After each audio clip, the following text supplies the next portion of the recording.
Psychological and organizational behavior research indicates that there are 8 primary human motivators. And if you can understand these, then you can encourage your teams to work more effectively. The first is autonomy. And this is about having the freedom to control our own work and the freedom to make our own decisions.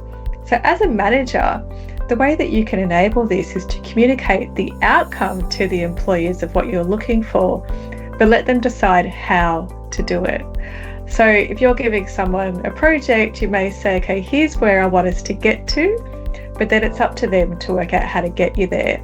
And that is a simple way to give autonomy into roles. Number 2 is mastery, and this is about improving our skills in the tasks that we really care about, and this can lead to higher levels of engagement. So as a manager, you can provide professional development and skill development to really motivate your employees. And one way to do this really effectively is through strengths-based working. And strengths profiles enable employees to develop their strengths and understand them. At Amplify HR, we use the strengths profiles internally with our clients, and we also run strengths workshops. Number 3 is purpose. So if we understand the purpose behind our work and its impact, we're more likely to be motivated to continue to do it. So as a manager, aligning the company's purpose with the employee's role will really help. And one way is to speak about your purpose and your values relentlessly. Use them in recruitment, performance management, internal comms, and when recognizing your team members. Because the more that we can repeat and talk about our values and our purpose, the more that everyone will understand how their role fits in to the business's purpose and values. Number 4 is recognition. And a great way to make sure that your team is motivated is to acknowledge their efforts and their achievements. So, sometimes that could be by saying, hey, you've done a great job because of XY. But there can be multiple ways to do this through informal recognition, or a mixture of both. Number 5 is rewards, and these can be intrinsic, like personal growth, or extrinsic, like bonuses. And people can be motivated by both, but also in different ways. So it is important to remember that we're all motivated differently by intrinsic and extrinsic rewards.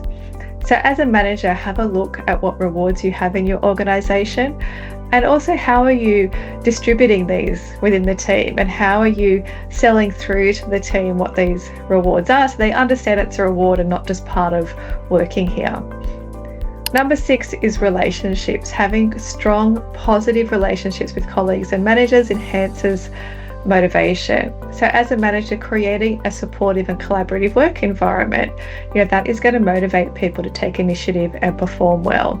Having social activities, having get-togethers, having team meetings, and also thinking about the physical office space and how does that help your team to get together and form relationships.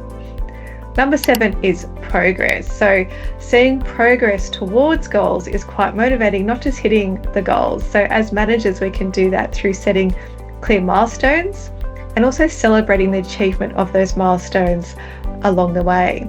So have a think about, how do you set goals? When do you review them? Hopefully it's not just once a year.